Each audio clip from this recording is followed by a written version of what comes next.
Your vehicle has a traditional glove box compartment. To open it, pull this handle up and lower the lid. When you want to lock or unlock the glove box, use your mechanical key.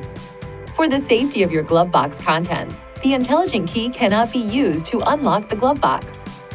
Your console storage box is located between the front seats.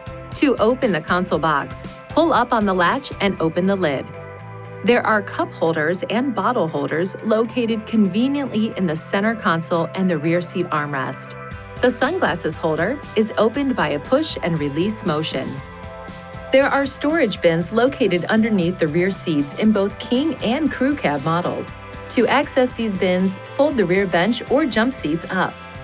There are also a variety of storage bins, trays, and mat pockets located throughout the vehicle. Please see your owner's manual for important safety information, system limitations, and additional operating and feature information.